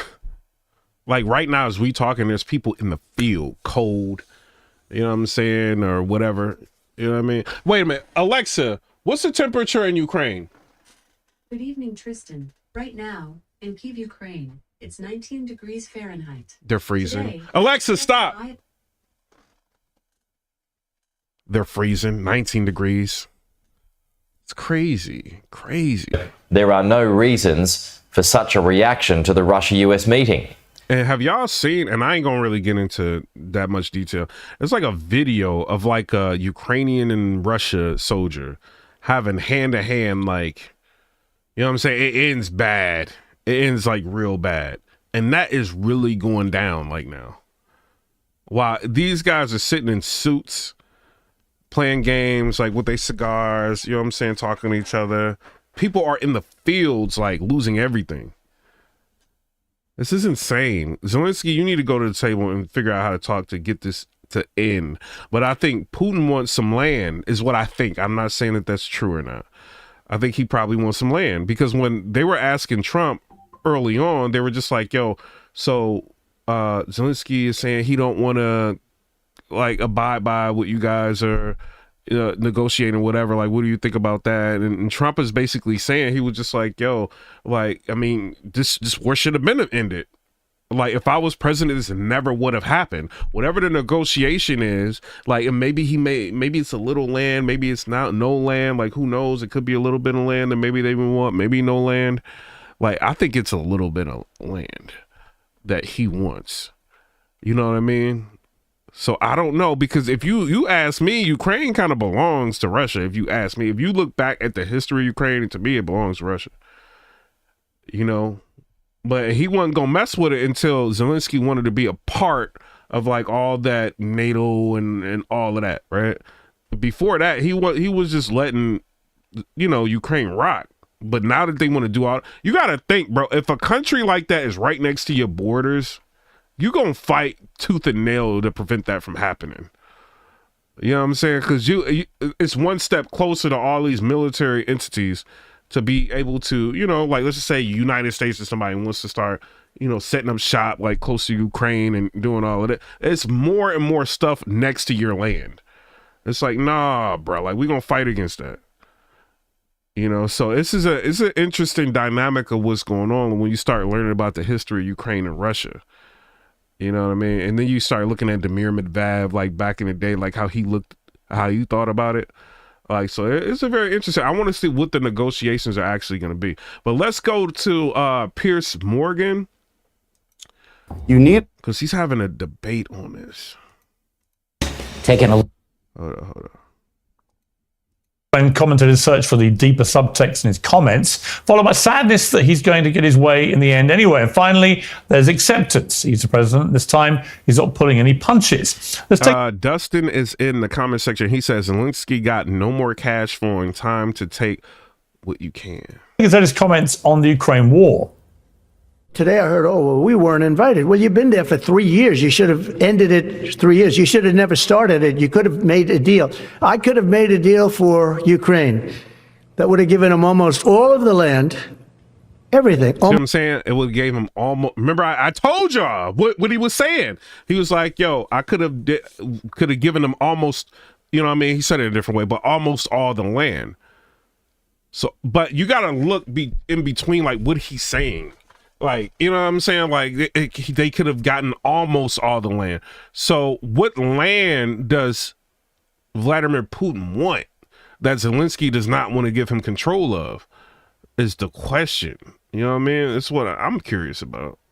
But I like how he said that. You know what I mean? It's something to really look into. Years, you should have almost all the land. What land does Putin want?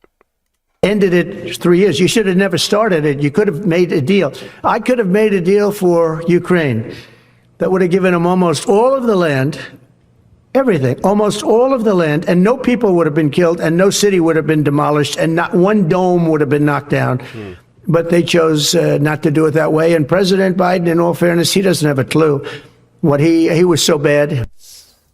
Well, I have minutes, not months, so we'll get through the stages quickly. First, he's wrong. Russia started the war by invading Ukraine, days after saying all talk of an invasion was hysteria.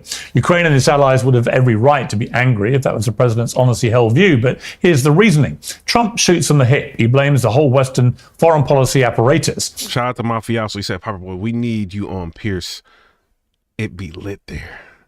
Hey, hit him up. Pierce let everybody come up. You know what I'm saying? Hit him up. Let him know. So he'd be like, I already asked him. I don't know if he's seen it yet.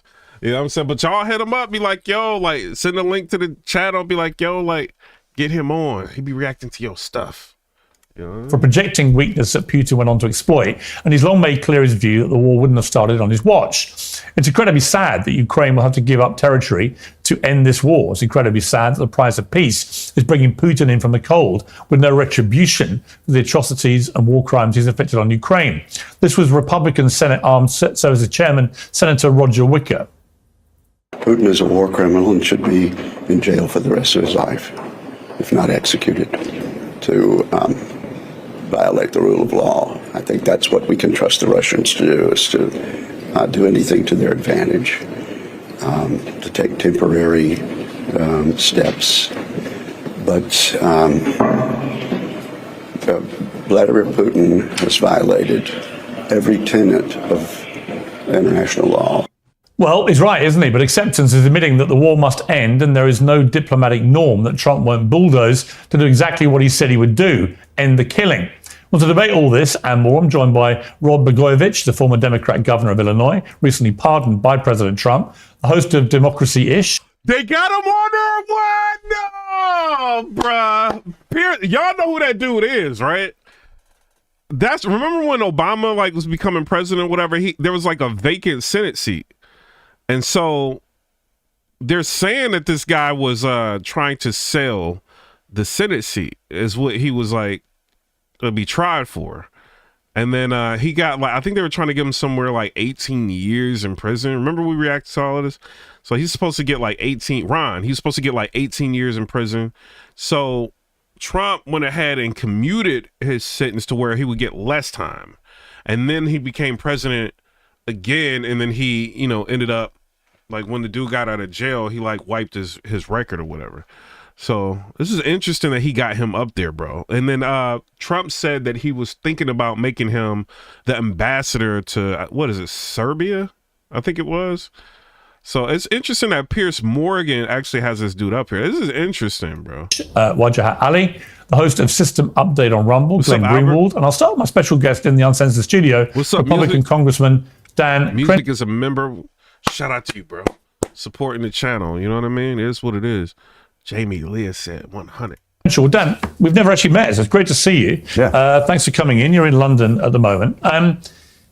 Donald Trump, as we literally have sat down, he's just come out and got into a war of words with Zelenskyy, who had accused Trump of being trapped in a disinformation bubble when he said that Ukraine had effectively started this war and should have stopped it. Trump has responded by calling Zelenskyy a dictator without elections and says he better move fast or he's not going to have a country left, saying he's very unpopular, his country's in ruins, etc. He says at the end, Trump, I love you, Ukraine, but Zelenskyy's done a terrible job. His country's shattered. Millions have unnecessarily died. And so it continues. He called Zelenskyy a moderately successful comedian and said he better move fast, like I said, or he won't have a country left. I mean, I don't agree with that characterization of Zelenskyy or Ukraine's position here. To me, it's quite clear who started this war, and it was Russia. Yeah, Russia started. What do you make of what we're seeing here now with Trump and Zelenskyy now in open verbal conflict? Yeah, I mean, it's not great. To put a nicer spin on it, Trump tends to talk that way to his friends. Yeah. He tends to talk nicer to his enemies. So if he's talking to you that way, it still means you're his friend. I might, and I would always, of course, warn people like Zelenskyy, just don't get into it with Donald Trump. Don't get into it. What's the point? What's the point? We've been backing you this whole time. We will continue to back you. But there must be a paradigm shift. And that's what President Trump brings to the table here, is a paradigm shift. That's what they're attempting to do. There's been a lot of criticism over it. We hit 100,000 views. Shout out to all y'all. There's been a lot of hand-wringing. Oh my God, are we going to give this away? Are you going to be too nice to Putin? We don't know yet. That first meeting in Saudi Arabia was designed to just have more meetings, to see if we could have more meetings. I think that's necessary for the Ukrainian people. I don't think from a human perspective this war can continue on Ukraine's terms. So something has to change. I want to be optimistic, and I'm going to fully back the president on this right now. Because if I don't, I mean, what choice do we have? if we start undermining him right now, well, then it's definitely doomed to fail. And you'll definitely have to revert to fighting and then have that question again about how much longer do we keep supporting the fighting, when I think there's a better path forward where you come to some kind of agreement. What that looks like is still pretty far off. We have because really you're just throwing money at a fire is what it is. Like, you're just going to make it worse and worse and worse. You know what I mean? Like, you have to stop, you know what I mean, people from losing their lives. Like, people are people, you know what I mean? People are like relatives, sons, daughter, you know what I'm saying? People are like, yo, like, y'all got to chill, bro. Taking people away from their families forever. Like, because y'all could just sit around, fly everywhere in nice cushy jets and beg for money and all of this. And people are on the ground losing their lives. Come to some sort of resolution. And, you know, I think, you know, Russia's government is strong enough that they could weaken, you know, Ukraine's resolve over time. Maybe Putin could be looking at it like that, like, we got a pretty solvent economy. We can keep doing this. You know, so I don't know, man. Ukraine is only but so big. It only has but so many people. You know, so he needs to start really thinking about like his next move. And I know a lot of people from Ukraine are actually coming to the United States. I used to work with a lady that came from Ukraine. She was on like I forget what they call it, like when they come over here, like when they have some situation like that. But she was over here. You know, so some people have left. You know, they want to go back, but they're not going to go back until the war ends. They said their homes have been destroyed and all of that. So it's like, what are you really doing? Like, you gonna run out of people, and you need to chill out. Figure that out. So let's let this play out. I mean, I talked to President Trump privately about this situation, and he conceded that it's very complicated, certainly not possible to deal with in one day, as he kept saying. The difficulty, I suspect, in his head is he will not want to give Vladimir Putin a big win. He's not going to want to see Putin declaring victory parade, and so on. The question is, how do you avoid him doing that and resolve this and bring the war to an end? I mean, do you see, with your military hat on, do you see an easy way to resolve this? It's extremely difficult because, first of all, a good deal is a subjective term. You need a deal that seems good to the West and to Ukrainians, but also that seems good enough to Putin that he goes home and propagandizes to his own people and says he won. So you're going to have to deal with that fact that he goes back home and propagandizes to his own people no matter what. So that's something we have to deal with ahead of time. But he says something very important, and this is one reason I still have faith in the Trump team. Trump does not like being taken advantage of. He does not want to be perceived as being taken advantage of. And I don't think that's on their agenda right now. But the first thing they have to do is get Putin to the table. And what I would remind everyone is, I think, look, again, I'm putting an optimistic view on this because we have to. What choice do we have? But the optimistic view on this is that Trump is treating Putin exactly like he deserves. Somebody said refugee status. To be treated, which is a second-rate former superpower who has insecurity issues. You know how you get them to the table? You flatter them. You tell them, oh, you're right. Well, listen, oh, yes, all of your tit for tat, all of your historical nonsense that our team has to deal with when they listen to the Russians about who started what. Fine, you're right. Just come to the table. That's how you deal with an insecure bully, which is exactly what Putin is. And I would remind the Ukrainians that you're not the insecure bully in this. You're not. You were the ones who above all. Somebody said Trump's approval rating is 29%. No, his approval rating is like 45%, I think it is. Who against 44%.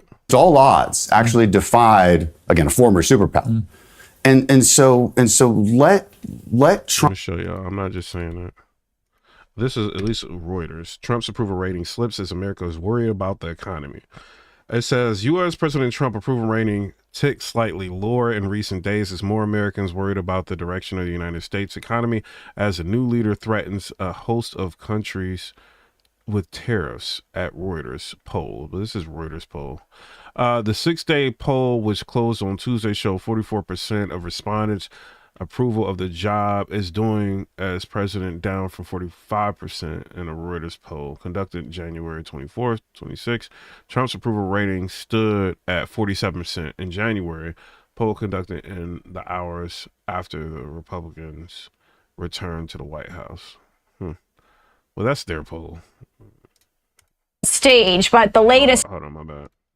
Trump carry this out. Let's support him in it instead of fighting along the way, which will make the outcome more difficult. Trump has made it clear he thinks Europe has not stepped up big enough here, and you can certainly see that argument. I mean, the Americans have paid way more for this to Ukraine in terms of military hardware and so on than the Europeans have, and many European countries are still not paying their NATO dues, which is incomprehensible to me. Trump is completely right about that. Yeah, we got 106,000 views. Like, hit the super chat if you want me to, like, you know, respond to certain things. What should Europe be doing? But shout out to Elizabeth Ritter. She said, powerful, my foot, embarrassing. Well, he's completely right about that. And then the Europeans would counter and say, no, it's about equal. And I say, well, let's assume that those numbers are correct. It's a little difficult to calculate. But the entirety of European support is about equal to the entirety of American support. My message to Europeans is, why should it be? It should be double. It should be triple. It's your continent. Not only that, but we should be holding you back. Like, so that was, it's a lot of people conducting their own, like, you know, try to figure out approval rating. So when I look at Pew Research, let's go there. Let's see what they got his approval rating at. Trump's second term early rating and expectation. Americans are deeply divided over Donald Trump plans and the way he is handling job in early weeks of his return to presidency. Overall, 47% of U.S. adults approve of how Trump is handling his job as president, while 51% say they disapprove. And most of these views are strongly held. 37% strongly approve of his performance and 40% strongly disapprove. Roughly a third say they support all or most of Trump's policies and plans, with 17% saying they support some of them. Nearly half of adults, 47%, say they support only a few or none of his plans. Most Americans, including majority of both Republican and Democrats, say Trump has clear goals for where he wants to lead the country, but Republicans are more likely to say he'll be successful at achieving those goals. How does Trump's approval so far stack up against his first term? And it goes into all of that. Here's how this negotiation should go, and I want Europeans to imagine a scenario where maybe it's General Kellogg who's the lead negotiator here. But I don't care about I approve of him. Imagine he's in the room with the Russians, and behind him, the Europeans have decided to create the European army that Zelensky had mentioned. I would agree with that, by the way, and that they're amassing troops because they're so sick of this idea that the Russians might invade Europe. Now, what does that do? That all of a sudden gives the Americans the ability to, one, play good cop, and also have a ton more leverage in that negotiation and have a ton more leverage on behalf of Ukrainians. That's what Europeans need to do. They need to be uncomfortably aggressive. And I've said this many times. I think that's what You likened it to a barroom brawl scenario. Explain that. Well, international conflict in politics is the same as barroom conflict in politics, right? I like how Piers Morgan, like, when he sees a guest kind of losing their thoughts, he kind of just like comes in, well, what about the bar and what you were talking? Like, he kind of helps prop them up. You have to win in escalation dominance. You have to out crazy the guy who's coming after you. And I would liken the Russians to someone, and this is actually how they are in real life. If you've ever gone to a bar fight with a random Russian, they're kind of skinny fat. You know, they're not really in shape. But they act like they are. They act like they're really tough guys, and so you should treat them that way. They're their former superpower. They're insecure, and let them have their bluster. Let them have their bluffs. But in the end, Europe alone, if they really wanted to, could easily win this. And I think Europeans need to remember that. Europeans need to remember that they alone could win this if they wanted to. They don't always need us to lead them everywhere. In fact, they should be leading us. That would be a nice change. And so I would go a step. Yo, why do you want the Europeans to lead us? What does this do? Bro, this dude, wow. He already talking crazy, bro. I don't care you got a suit on, bro. When you start talking crazy, what you want, like, why would you want them leading us and thinking that they're the power now? Like, what is you talking about, bro? He's up there talking. Like, when people have a megaphone, like, don't just think they know what they saying. This dude sounds foolish to me. Step further than say, hey, pay your dues to NATO. Because look, Germany, if you increase your defense spending per GDP, I'm not talking about Piers Morgan. I'm talking about this guy. As a percent of GDP by 2%. that's a 10-year investment. All right, that has no effect on the next couple of years, and it certainly has no effect on what we're going to see in Ukraine here in the next year. And you need to be uncomfortably aggressive. And again, I agree. Credit for opening that up. It's dangerous to the world when the Russians and the Americans don't speak. And I think we have to begin with, since we all love democracy here so much, we're all so eager to advance it around the world in between arming and propping up the Saudis and Egyptians. But in general, we're good people. We love democracy. We just had an election in 2024 in which the winning candidate, Donald Trump, went around saying, not as an ancillary view, but as central to his campaign, it's time that we keep American money in the United States for American citizens. We have to stop funding all of these foreign wars where our country's not at risk, and specifically said he wants to end the war in Ukraine. The Biden-Kamala Harris view, the view of the Democratic Party, was no, we can't talk to the Russians. We have to fund Ukraine until the very last Ukrainian is dead in order to expel all Russian troops from Ukrainian soil. A complete pipe dream from the start. And Americans voted for the candidate who said he wanted to end U.S. involvement in the war. That should matter if we love democracy so much. Americans, and I think that's what Trump, above everything, whether you disagree with him or agree with him, and I have both, is following through on what he promised he would do in the campaign. And that kind of responsiveness democratically in the United States is very rare to see. Yeah, I mean, I posted on X yesterday, let me get this straight. Are the world's liberals now enraged that a Republican president wants to stop 2 wars? And I don't think I've had a post that's blown up quite like that in a long time. Millions and millions of people interacting with it. Because it is a weird situation where historically, in the last 50, 60 years, the liberal positions have been, can Republican presidents please stop going to war everywhere? Now you've got a Republican president who openly hates war, wants to stop it wherever it starts. And all right, people may not like his tactics at the moment, but he is a negotiator. He often uses blunt, shocking tactics to negotiate. And he's bringing that tool, that skill set to both Ukraine and Israel. But let's talk about Ukraine for the purposes of this. What's your view of it? I mean, are you instinctively, this is an outrage, or do you think it's quite good that a Republican president wants to have peace, not war? Piers Morgan Uncensored is now proudly independent. If you like the show, we ask for only one thing. Subscribe on YouTube and follow Piers Morgan Uncensored on Spotify and Apple Podcasts. Now let's get straight to the point. Support. We're not doing this. He's open to using military force, his words, to get back what Greenland from Denmark, even though Greenland does not belong to the United States of America. He has said to our ally, Canada, I will make you the 51st state. He has the dumbest trade war in history, not my words, the words of Wall Street Journal, against our allies, Mexico and Canada, also has pissed off Panama and South Africa.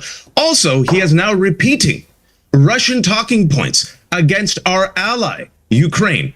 Facts matter, Piers, and I think you agree with me here. Ukraine was invaded by Vladimir Putin. Russia has invaded and occupied Crimea. Occupied people deserve the right to resist their occupation. In 2022, Russia had a full-scale invasion of Ukraine. Right now, he is mocking Ukraine. He is mocking Europe. He's being chummy with Russia, repeating Putin's talking points. Oh, that Ukraine, you started the war. No, Russia started the war. Then he said, hey, you should have elections. Guess who he hasn't told to have elections yet? Russia, Putin, free and fair elections. And then he promoted this lie. It's a total lie, nonsense. Only 4% of Ukrainians like Zelensky. It's nonsense. Meanwhile, our allies in Europe are terrified right now, are planning a future without United States as a potential ally as this is happening, because by giving Putin, a war criminal, all the concessions without getting anything in return, he's meeting them in Saudi Arabia without Ukraine, without Europe. Sorry, people like said it'd be a whole bunch of stuff that's going on. And America now, at least according to the world, doesn't look like America first, Piers. It looks like America last, or at the very least, he looks like, I'm sorry to say this, like Putin's bitch. And I want Donald Trump to tell Putin to his face. What is he talking about, bro? Get out of Ukraine. You get out of Ukraine, stop meddling in election. Putin, like, how do you even like really turn this to say that Trump looks like Putin's B word? Like, what is you talking about, bro? Like, when Trump was the president, Putin wouldn't dare go into Ukraine. He wouldn't dare do that. He felt like Biden was so weak he could do it. So how is that Putin, how is he being like, bro, what is this dude talking about, bro? Now that Trump's in there, like they want to come to some sort of like try to stop the war. But this dude want to say, oh, well, Trump is looking like Putin's B word. Like, what are you talking about, bro? Have free and fair elections. And yes, I agree with the panel. What did you say? Ron said, according to the rest of the world, this guy's an idiot. And then Robert Jones said, Rose said he's telling what everyone. Oh, okay. All right. Yeah, because I was about to say, bro. I was like, what is he? Because I'm getting information in. I'm trying to like figure out how to put this online and then get it and then transfer it. You know what I'm saying? And I hear that part. I'm like, no, this dude, he wilding. Let me rewind this, bro. Because he better not be. Hold up. Shout out to El Chingan. He gifted 5 memberships. Doug Life. Shout out to everybody. Lou, you're a member. John, you're a member. Ghetto, you are a member. Marie Brown, you are a member. Off the top, you are a member. Doug Life. Shout outs. He's open to using military force, his words, to get back what Greenland from Denmark. Hingen's got that Republican bag. Shout out to him, man. Appreciate you. Even though Greenland does not belong to the United States of America, he has said to our ally, Canada, I will make you the 51st state. He has the dumbest trade war in history, not my words, the words of Wall Street Journal, against our allies, Mexico and Canada. Also has pissed off Panama and South Africa. Also, he is now repeating Russian talking points against our ally, Ukraine.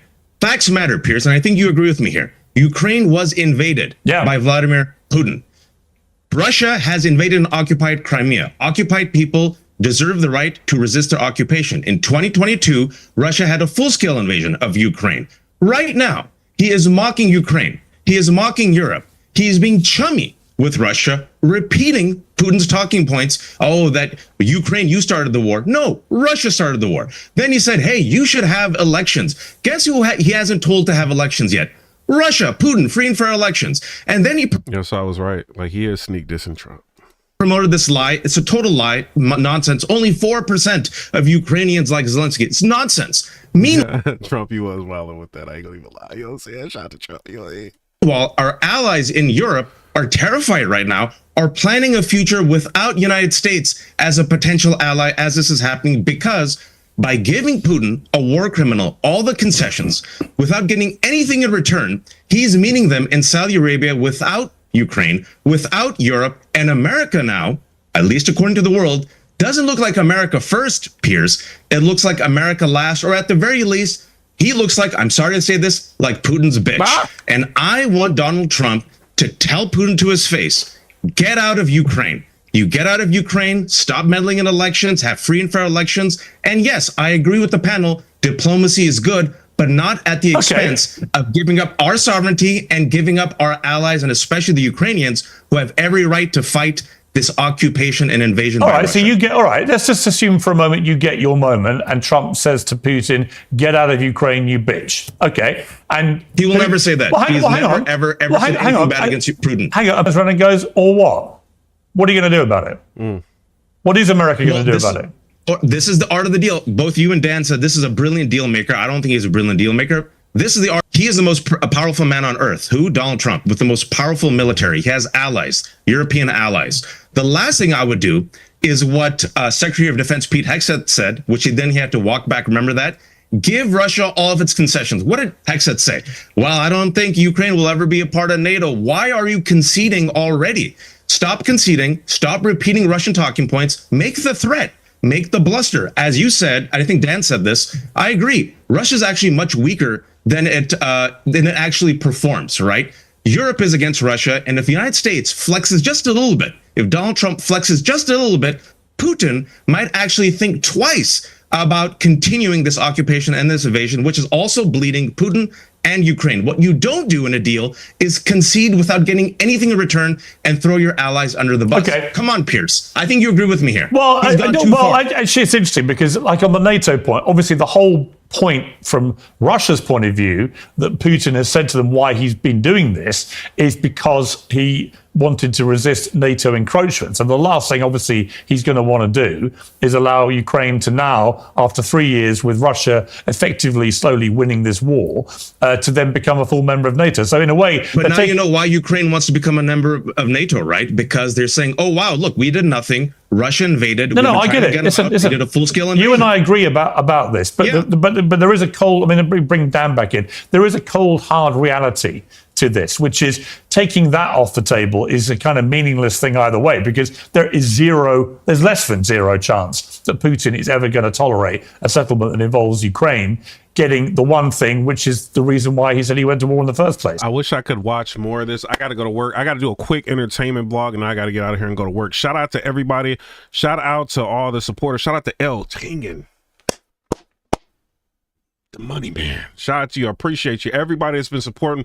We got 126,000 views on this particular video right now. You know what I mean? I appreciate y'all. We will be back talking about politics. If not tomorrow, I'm gonna run talking about politics all weekend. But shout out to everybody. I'm not. Come subscribe. Let me know what y'all think about that. Peace.